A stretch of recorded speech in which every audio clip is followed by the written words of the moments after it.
Hello friends, welcome back to my channel Sophie Style of Cooking. இந்த lockdown டைமில் நம்ம ஈவினிங்கில் ஏதாவது ஒரு ஸ்நாக்ஸ் டெய்லி ட்ரை பண்ணிட்டு தான் இருக்கோம். அதை வச்சு சிம்பிள் இன்க்ரீடியன்ட்ஸ் வச்சு நம்ம இன்றைக்கி சோயா ஃப்ரை எப்படி பண்ணுறதுன்னு பார்க்கலாம். இது ட்ரையாக தான் இருக்கும். இன்னொன்று மஞ்சூரியன், அது வேணும்னா நீங்கள் எனக்கு கமெண்ட் பண்ணுங்கள், நான் அந்த ரெசிபியும் உங்களுக்காக பண்ணி காட்டுறேன். இப்போது நான் ஒரு பேனில் ஹாட் வாட்டர் வச்சுருக்கேன். 500 grams சோயா நான் போட்டு அதை ஒரு 5 minutes பாயில் பண்ணிக்கிறேன். அதுக்கப்புறம் நீங்கள் ஸ்டவ் ஆஃப் பண்ணிடுங்க. இது ஒரு 1 minute நான் நல்லா மிக்ஸ் பண்ணி விட்டுறேன். இப்போ பாருங்கள், அந்த ஹீட்லேயே அது நல்லா குக் ஆகிடுச்சு. இப்போது இதில் இருக்கிற எக்ஸஸ் வாட்டர்லாம் நம்ம பிழிஞ்சு எடுத்துக்க போகிறோம். இது நல்லா ட்ரையாக இருக்கணும். அப்போ தான் நீங்கள் ஆயிலில் போட்டு ஃப்ரை பண்ணும்போது தெளிக்காமல் இருக்கும். இப்போ பாருங்கள், இந்த தண்ணியிலேருந்து நான் எடுத்து எல்லாத்தையும் பிழிஞ்சு வச்சுட்டேன். இந்த அளவுக்கு ட்ரையாக இருக்கணும். நான் ஆல்ரெடி சில்லி சிக்கனுக்கு யூஸ் பண்ண இன்க்ரீடியன்ட்ஸ் தான் இதுலேயும் யூஸ் பண்ணியிருக்கேன். உங்களுக்கு சில்லி சிக்கன் ரெசிபியோட லிங்க்கை டிஸ்கிரிப்ஷன் பாக்ஸில் கொடுக்குறேன்.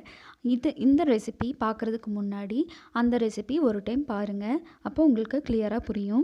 இதில் அரிசி மாவு 2 ஸ்பூன், கார்ன்ஃப்ளவர் 2 ஸ்பூன், 1 ஸ்பூன் இஞ்சி பூண்டு பேஸ்ட் சேர்த்துக்கிறேன், 2 ஸ்பூன் மிளகாத்தூள் சேர்த்துக்கிறேன். அதுக்கப்புறம் சோயா சாஸ் கொஞ்சம் சேர்த்துக்கிறேன். ஆல்ரெடி நான் சில்லி சிக்கனுக்கு போட்ட அதே மெத்தட் தான் இதுலேயும் ஃபாலோ பண்ணியிருக்கேன்.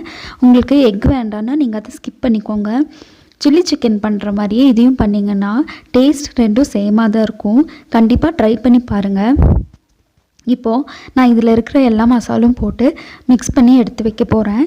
இது ஒரு 15 minutes அப்படியே ஃப்ரிட்ஜில் வச்சுட்டு அதுக்கப்புறம் நீங்கள் ஃப்ரை பண்ண ஆரம்பிங்க. இப்போ பாருங்கள், நான் எல்லாமே சேர்த்துட்டேன். கொஞ்சம் கொஞ்சமாக நீங்கள் இதை மிக்ஸ் பண்ணிக்கோங்க. இப்போ பாருங்கள், நான் எல்லாமே மிக்ஸ் பண்ணி எடுத்து வச்சுட்டேன். இது ரொம்ப ட்ரையாக தான் இருக்கும். நீங்கள் ஃப்ரை பண்ணி எடுத்ததுக்கப்புறமா தான் அதோட உண்மையான டெக்ஸ்சர் தெரியும். இப்போ பாருங்கள், நான் ஒரு 15 minutes ஃப்ரிட்ஜிலேருந்து எடுத்து வச்சாச்சு. இதை நம்ம ஆயிலில் போட்டு டீப் ஃப்ரை பண்ண போகிறோம். நான் பண்ண எல்லா ரெசிபியோட லிங்க்கை டிஸ்கிரிப்ஷன் பாக்ஸில் கொடுத்துருக்கேன். அதே மாதிரி நான் எந்த டிஷ் பண்ணாலும் அதோட இன்க்ரீடியன்ட்ஸ் என்னென்ன, எவ்வளோ மெஷர்மெண்ட்டுன்றதை நான் டிஸ்கிரிப்ஷன் பாக்ஸில் கிளியராக கொடுத்துருக்கேன். டவுட் இருந்தால் நீங்கள் டிஸ்கிரிப்ஷன் பாக்ஸில் போய் செக் பண்ணுங்கள். இப்போது நான் சோயாவை ஆயிலில் போட்டு ஃப்ரை பண்ணுறேன். ஃப்ளேம் மீடியமில் வச்சுக்கோங்க. ரொம்ப ஹை ஃப்ளேமில் இருந்தால் மேலே மட்டும்தான் வெந்திருக்கும். நல்ல உள்ளேயும் வேகணும். ஏன்னா நம்ம இதுக்கு முன்னாடி நம்ம இதை பாயில் பண்ணது சோக் பண்ணுறதுக்காக மட்டும்தான். ஃபுல்லாக நம்ம எதையும் குக் பண்ணல. இது ரெடி ஆகிடுச்சு. இது ஈவினிங் டைம் சாப்பிட்றதுக்கு நல்லாயிருக்கும். கண்டிப்பாக ட்ரை பண்ணுங்கள். நம்மளோட சேனலை ஃபர்ஸ்ட் டைம் பார்க்குறவங்களா இருந்தால் சப்ஸ்கிரைப் பண்ணுங்கள்.